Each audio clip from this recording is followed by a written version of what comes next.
Gujarat હાઈકોર્ટનો film મહારાજની release ઉપર વચગાળાનો stay સામે આવ્યો છે। ફિલ્મ પર પ્રતિબંધ મૂકવા પર હાઈકોર્ટમાં અરજી થઈ હતી। ધાર્મિક લાગણીઓને ઠેસ પહોંચાડવાની અરજીમાં ઉલ્લેખ છે।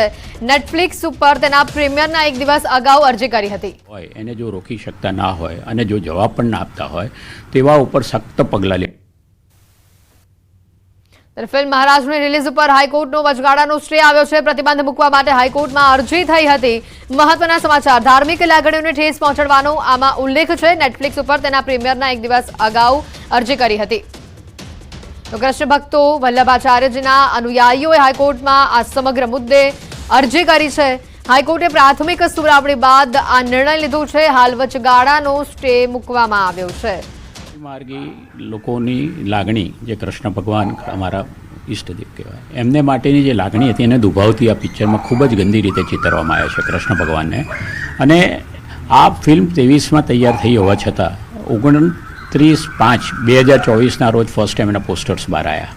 એટલે એની પાછળ હિડન એજન્ડા હતો કે ઓચિંતું આપણે એને OTP પ્લેટફોર્મ પર રિલીઝ કરી દઈશું, જેથી કરીને રાજ ફિલ્મવાળાનું આ પિક્ચર છે। અમીર ખાનનો છોકરો એનો મેજર એક્ટર છે અને આ પિક્ચર રિલીઝ થઈ જાય તો કૃષ્ણ ભગવાન અને તેમજ હિન્દુ દેવદેવતાઓને ખૂબ જ બીભત્સ રીતે ચિતરવામાં આવ્યા છે, જે કોઈ રીતે સાંખી ના લેવાય। એટલે અમે પુષ્ટિમાર્ગી લોકો ભેગા થયા। હું છું, ગિરીશ દાણી છે, ભરતભાઈ, આપણે ઝવેરિયન કંપની, બીજા 5 એમ કરીને 8 જણે ગવર્મેન્ટ ઓફ ઇન્ડિયાના જે ઓથોરિટીઝ છે એમને જાણ કરી, પણ એ લોકો તરફથી અમને કોઈ જવાબ મળ્યો નથી। એટલે દેર ઇઝ અ પ્રોવિઝન કે તમે કોર્ટમાં જઈ શકો। એટલે અમે કાલે હાઈકોર્ટમાં ગયા અને અર્જન્ટ હિયરિંગ માગ્યું, કારણ કે આ 14મી આજે રિલીઝ થઈ જાય પછી એને રોકવાનો કોઈ મતલબ નહોતો। નામદાર હાઈકોર્ટે ખૂબ જ શાંતિથી સાંભળ્યા, મોડે સુધી સાંભળ્યા અમને। અને અમારા સિનિયર એડવોકેટ મિહિરભાઈ જોશી અને ગાંધી લો એજન્સી તરફથી અમે લડતા હતા કેસ, અને બધા જ પાસાઓ અમે બતાવ્યા કે આનાથી કેટલું ડેમેજ થશે। એ અનુસરીને નામદાર હાઈકોર્ટે અમને 18/6 સુધીનો એમના ઉપર સ્ટે આપેલો છે। 18/6 પહેલાં એ લોકોએ આ અંગે રજૂઆત કરવાની રહેશે અને નહીંતર એ સ્ટે પરમેનન્ટ પણ થઈ છે। અમે ગવર્મેન્ટના ડિપાર્ટમેન્ટોને જણાવ્યું તે છતાં એમના તરફથી કોઈ જ આના અંગે ફિલ્મ મહારાજની રિલીઝ પર હાઈકોર્ટનો વચગાળાનો સ્ટે સામે આવ્યો છે। ધાર્મિક લાગણીઓને ઠેસ પહોંચાડવાનો આ અરજીમાં ઉલ્લેખ છે। સમાચારોમાં હાલ રોકાઈશું એક બ્રેક માટે।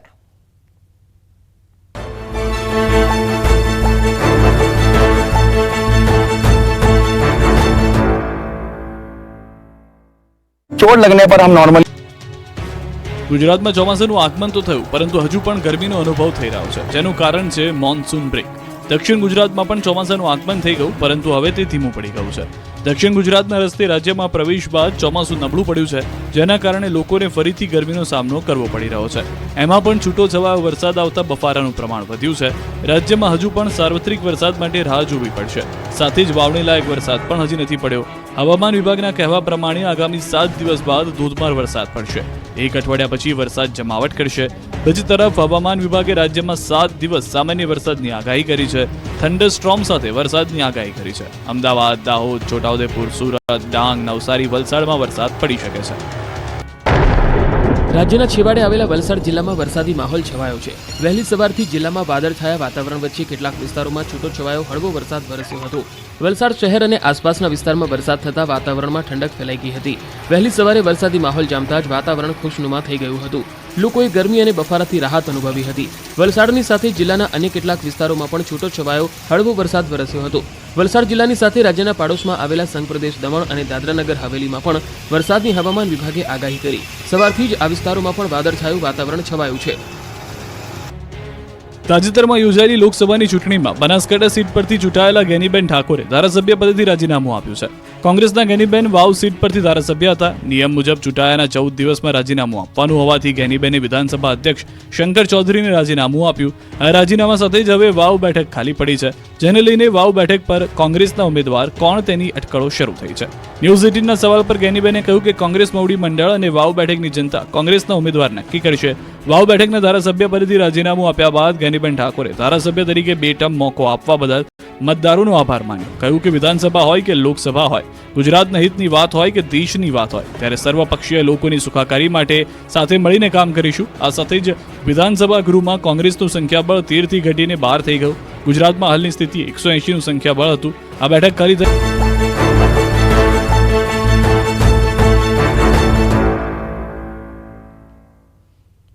બ્રેક બાદ આપનું સ્વાગત છે। દાહોદથી વધુ સમાચાર આવી રહ્યા છે। પાલિકા પ્રમુખ સામે સભ્યનો બળવો સામે આવી રહ્યો છે। ભાજપ પ્રમુખ સામે ભાજપના જ સભ્યનો બળવો સામે આવ્યો। પાલિકાના 34 પૈકી 24 સભ્યો પ્રમુખના વિરોધમાં છે। બળવાખોર સભ્યોનો રાજસ્થાનમાં મજા માણતો વિડીયો પણ વાયરલ થયો છે। સોશિયલ મીડિયામાં આ વિડીયો વાયરલ થતા રાજકારણ ગરમાયું છે। પૂર્વ પ્રમુખ રીના પંચાલ હાલના પક્ષના નેતા પણ ડાન્સ કરતા નજરે પડ્યા। ભાજપ મોવડી મંડળની ખાનગી બેઠકોનો દોર શરૂ થયો છે। સંવાદદાતા સૌરભ ફોન લાઈન ઉપર જોડાઈ ચૂક્યા છે। સૌરભ, વધુ અપડેટ શું આવી રહી છે આ ઘટનામાં સામે?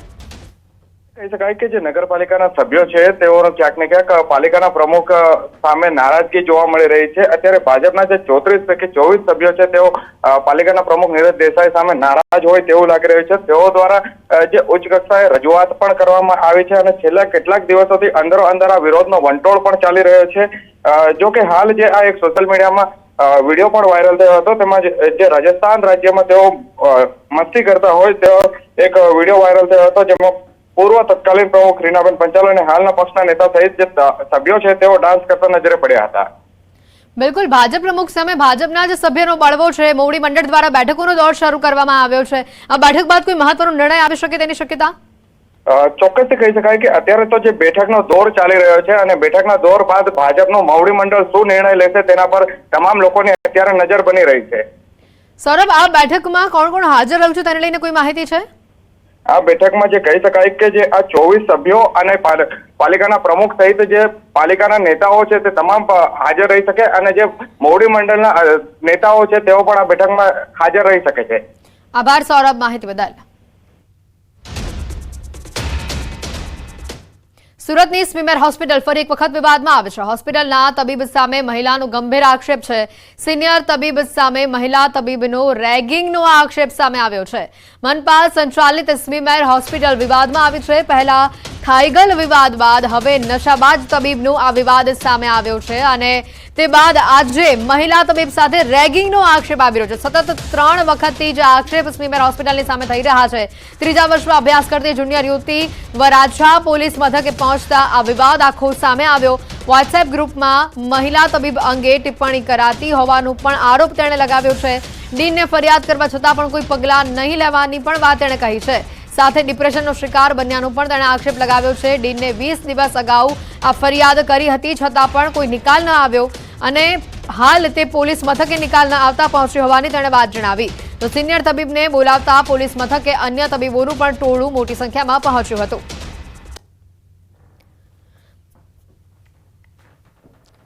સંવાદદાતા કેતન ફોનલાઈન ઉપર જોડાઈ ચૂક્યા છે। કેતન, જે રીતે આક્ષેપ આ મહિલા દ્વારા કરવામાં આવ્યો છે, સતત 3 વખતથી સ્મીમેર હોસ્પિટલ આ જ પ્રકારે વિવાદમાં આવી રહી છે, વધુ માહિતી શું છે આ ઘટનાને લઈને? જી ચોક્કસ વાત કરું। હજી તો સુરત મનપા સંચાલિત સ્મીમેર હોસ્પિટલ દિન પ્રતિદિન વિવાદના ઘેરાવની અંદર સંકળાયેલી રહી છે અને પહેલા સૌપ્રથમ થાઈગલ બોલાવવાનો મામલાનો વિવાદ, ત્યારબાદ નશાબાદ તબીબનો વિવાદ અને હવે મહિલા તબીબ રેગિંગના આક્ષેપનો વિવાદ થતા સ્મીમેર હોસ્પિટલ અને દિન પ્રતિદિન વિવાદમાં ઘેરાયેલી રહે છે। આ જે મહિલાએ જે ડોક્ટર મહિલા એમણે ડીનને પણ ફરિયાદ કરવા છતાં કોઈ પણ પગલાં નહીં લીધા હતા અને પોતે ડિપ્રેશનમાં આવીને શિકાર બન્યા હોવાનો આક્ષેપ છે। આક્ષેપ પ્રતિ આક્ષેપ વચ્ચે હોસ્પિટલ સુપરિન્ટેન્ડન્ટ સહિતનો કાફલો પોલીસ મથક પહોંચ્યો હતો। યુવતી સાથે વારસે પોલીસ મથક પહોંચ્યા બાદ અત્યારે હાલ સૂત્રો પાસેથી માહિતી મળી રહી છે ત્યાં સુધી આજે સમગ્ર મામલે ઠંડુ પાણી રેલાઈ ગયું, સમાધાન થઈ જવાની પ્રક્રિયા હાલ થઈ રહી છે। જી બિલકુલ, આભાર માહિતી બદલ। સ્મીમેર હોસ્પિટલ ફરી એક વખત વિવાદમાં આવે છે। છેલ્લા 3 વખતથી આ હોસ્પિટલ વિવાદમાં આવી રહી છે। મનપા સંચાલિત હોસ્પિટલ વિવાદમાં આવતા ફરી એક વખત ઘણા સવાલો ઉભા થઈ રહ્યા છે। તો આ તરફ ચેન્નઈમાં અમદાવાદની આંગડિયા પેઢીના કર્મચારીના અપહરણનો મામલો સફળતાથી ઉકેલાયો છે। અમદાવાદ ક્રાઇમ બ્રાન્ચે આ કેસને ઉકેલ્યો છે। ચેન્નઈમાં અમદાવાદની આંગડિયા પેઢીના કર્મચારીનું અપહરણ થયું હતું અને જે બાદ આંગડિયા ફર્મે અમદાવાદ ક્રાઇમ બ્રાન્ચનો સંપર્ક કર્યો અને અમદાવાદ ક્રાઇમ બ્રાન્ચે ચેન્નઈ પોલીસ સાથે સંકલન કરી અભ્યર્થને મુક્ત કરાવ્યો હતો। ક્રાઇમ બ્રાન્ચની ટીમે ટેકનિકલ માહિતી એકત્રિત કરી ચેન્નઈ પોલીસ સાથે શેર કરી। ચેન્નઈ પોલીસે ઓપરેશન હાથ ધરી સફળતાપૂર્વક અભ્યર્થ રાહુલ પટેલને હેમખેમ છોડાવ્યો હતો। અપહરણકારોએ આંગડિયા પેઢીના કર્મચારીનું અપહરણ કરીને 50 લાખની માંગ કરી હતી। એમણે ત્યાં આગળથી ટોટલી વર્કઆઉટ કરીને ચેન્નઈ પોલીસે ત્યાં આગળનું ઓપરેશન કરીને અમારો જે માણસ છે એને હેમખેમ છોડાવી લીધો અને જે એ લોકોએ ખંડણીની રકમ માંગી હતી તે અમારે કંઈ આપવું ના પડ્યું. એ માટે અમે સમજો કે અમદાવાદ ક્રાઇમ બ્રાન્ચ અને ચેન્નઈ પોલીસના ખૂબ ખૂબ આભારી છીએ. તો આ તરફ રાજકોટ આગકાંડમાં આરોપી અશોકને કોર્ટમાં રજૂ કરવામાં આવશે. પોલીસ સમક્ષ હાજર થયેલા અશોકને કોર્ટમાં રજૂ કરવામાં આવશે. આરોપી અશોક સિંહ જાડેજા ગેમ ઝોનની જમીનનો માલિક છે. ગેમ ઝોન દુર્ઘટનાની ફરિયાદ બાદ આરોપી ફરાર હતો. ગઈકાલે પોલીસ સમક્ષ રજૂ થતા સત્તાવાર ધરપકડ થઈ હતી. આરોપી અશોકસિંહ જાડેજા અંધ છે. પોલીસે આરોપીનું મેડિકલ ચેકઅપ પણ કર્યું હતું. ટીઆરપી ગેમ ઝોન આગકાંડમાં પોલીસે 6 લોકોની નામજોગ ફરિયાદ પણ કરી છે, જેમાં 5 આરોપીઓ પકડાયા છે, જ્યારે એક અશોકસિંહ જાડેજા ફરાર હતો. આમ પોલીસને નોંધાયેલ 6 નામજોગ આરોપીઓ પકડાઈ ગયા છે. અત્યાર સુધીમાં આ કેસમાં પોલીસે 10 આરોપીઓને પકડ્યા છે. અરવલ્લીના મોડાસામાં વીજ ડીપીમાં આગની ઘટના સામે આવી છે. શહેરના માલપુર રોડ પરની શિવવિલાસ સોસાયટીમાં વીજ ડીપીમાં આગ લાગી. વીજ ડીપીમાં ભારે તણખા સાથે આગ લાગી. વીજ ડીપીમાં આગ લાગતા વીજળી ગુલ થઈ હતી. વીજ ડીપીમાં શોર્ટ સર્કિટના કારણે આગ લાગ્યાનું હાલ પ્રાથમિક અનુમાન સામે આવી રહ્યું છે. ગીર સોમનાથના ઉનાના મુખ્ય બજારમાં ફરી એકવાર આખલાનો આતંક જોવા મળ્યો છે. સતત વ્યસ્ત રહેતા પોસ્ટ ઓફિસ ચોક વિસ્તારમાં આખલાઓ વચ્ચે યુદ્ધ થતા લોકોના જીવ તાળવે ચોંટ્યા. આખલાએ અનેક બાઇકને પણ ઝપેટમાં લીધી. તો બીજી તરફ આખલાની લડાઈના કારણે લાંબા સમય સુધી રસ્તો બંધ પણ રહ્યો. થોડીવાર માટે લોકોમાં અફરાતફરી પણ મચી ગઈ હતી.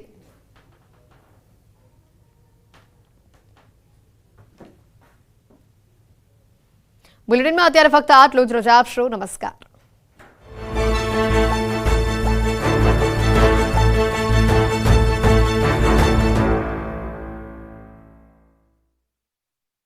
लूबी पम्प्स, फ्लो नहीं फोर्स.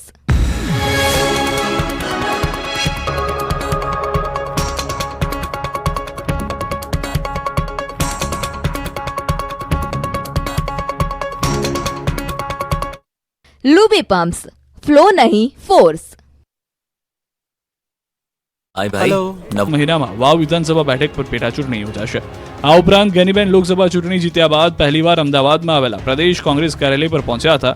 ગેનીબેન કોંગ્રેસ કાર્યાલય પહોંચતા કાર્યકરોએ બનાસની બેન ગેનીબેનના નારા સાથે સ્વાગત કર્યું હતું. કોંગ્રેસે ગેનીબેન ઠાકોરનું સન્માન કર્યું. ગુજરાત કોંગ્રેસ પ્રભારી મુકુલ વાસ્તિકની હાજરીમાં સન્માન અને અભિવાદન સમારોહ યોજાયો. વડતાલ સ્વામિનારાયણ સંપ્રદાયના લંપટ સાધુઓનો મામલો બહાર આવતા હરિભક્તો ગુસ્સે થયા છે. વડતાલ સ્વામિનારાયણ મંદિર ખાતે સ્વામીઓની લંપટ લીલાથી હરિભક્તો લાલઘૂમ થઈ ગયા છે. ગુજરાતના અલગ અલગ સ્થળોએથી આવેલા હરિભક્તો એકત્રિત થયા હતા. ગુજરાતમાંથી 300 જેટલા હરિભક્તોએ વિરોધ દર્શાવ્યો. વડતાલ સ્વામિનારાયણ મંદિર ખાતે હરિભક્તોએ મંદિર પરિસરમાં લંપટ સાધુઓનો વિરોધ દર્શાવતા બેનરો લગાવ્યા. આ ઉપરાંત હરિભક્તોએ સમગ્ર મામલાને લઈને આવેદનપત્ર પણ આપ્યું. ગુજરાતભરમાંથી આવેલા હરિભક્તોએ વડતાલ સ્વામિનારાયણ મંદિરમાં બેસી વિરોધ કર્યો. હરિભક્તોએ મંદિર પરિસરમાં ધૂન કરી મચાવ્યો હોબાળો. નરાધમ સાધુને ભગાવો, ધર્મને બચાવો ના નારા પણ લગાવ્યા હતા. દેખાવમાં હરિભક્તોએ અનેક પોસ્ટર સાથે દેખાયા, જેમાં લખવામાં આવ્યું હતું કે પ્રાઇવેટ સંસ્થા ભગાવો, વડતાલ ગાદી બચાવો, હાલના ટ્રસ્ટીઓને ભગાવો, મંદિરને બચાવો, સ્ત્રીધનના ત્યાગીઓને લાવો, લંપટ સાધુના સરદાર નવતમ પ્રકાશને ભગાવો, સંપ્રદાયનું બંધારણ બચાવો. મંદિર પરિસરમાં હરિભક્તો વિરોધ કરવા આવવાની જાણ થતાં તમામ સાધુ સંતો ભૂગર્ભમાં ઉતરી ગયા. જ્યારે મંદિર પરિસરમાં ચુસ્ત પોલીસ બંદોબસ્ત ગોઠવી દેવામાં આવ્યો. તેમજ મંદિર ટેમ્પલ કમિટીના દ્વારા પ્રાઇવેટ બાઉન્સર ગોઠવી દેવામાં આવ્યા હતા. જ્યારે ટેમ્પલ કમિટીની ઓફિસમાં મીડિયા દ્વારા પ્રવેશ કરવાનો પ્રયત્ન કરવામાં આવ્યો, ત્યારે બાઉન્સર દ્વારા મીડિયા કર્મીઓ સાથે ધક્કામુક્કી કરવામાં આવી. જ્યારે હરિભક્તો આવેદનપત્ર આપવા ગયા, ત્યારે કોઈ પણ સાધુ કે સંત મંદિર પરિસરમાં હાજર જોવા નહોતા મળ્યા. ભારત સરકાર દ્વારા નિર્મળ ગુજરાત 2.0 અભિયાન અંતર્ગત સફાઈ અભિયાન ચાલી રહ્યું છે. તેમાં અંકલેશ્વરમાં હોદ્દેદારો ફોટો સેશન કરતા જોવા મળ્યા. નગરપાલિકાના અધિકારીઓ અને પદાધિકારીઓ સ્વચ્છતા અભિયાનમાં જોડાયા હતા, જેમાં શહેર ભાજપ પ્રમુખ સહિત કેટલાક હોદ્દેદારોએ હાથમાં ઝાડુ પકડી ફોટો સેશન કર્યું. નગરપાલિકાના અધિકારીઓ તેમજ પદાધિકારીઓએ શહેરના 3 રસ્તા સર્કલ નજીક સાફ સફાઈ કરી હતી. પરંતુ જાણે નેતાઓ નિર્મળ ગુજરાત સ્વચ્છતા અભિયાનના નામે નાટક કરતા જોવા મળ્યા. લોકોને મૂર્ખ બનાવવા અને ફોટો પડાવવા માટે નેતાઓએ જે રોડ સાફ હતો ત્યાં જ સફાઈ કરી, જ્યાં કચરો નથી ત્યાં ઝાડુ ફેરવી સફાઈના નામે નાટક ભજવાયું. તો પાલિકાના કેટલાક હોદ્દેદારોએ ફક્ત ઝાડુ લઈ સ્વચ્છતાનો દંભ કર્યો, દેખાડો કર્યો. સમગ્ર અભિયાનને જાણે કે મજાકનું પાત્ર બનાવી દીધું. વિડીયો વાયરલ થતા નેતાઓની પોલ ખુલી ગઈ. ભરૂચના આમોદ આરોગ્ય કેન્દ્ર ખાતે નિર્મળ ગુજરાત સ્વચ્છતા પખવાડિયા અંતર્ગત સ્વચ્છતા અભિયાનનો કાર્યક્રમ રાખવામાં આવ્યો. આ કાર્યક્રમ દરમિયાન વોર્ડ નંબર 5ના રહીશોએ પાણીના મુદ્દે મુખ્ય અધિકારી સહિત સદસ્યનો ઘેરાવ કર્યો. ઘણા દિવસોથી પાણી નહીં મળતું હોવાનો સ્થાનિકોનો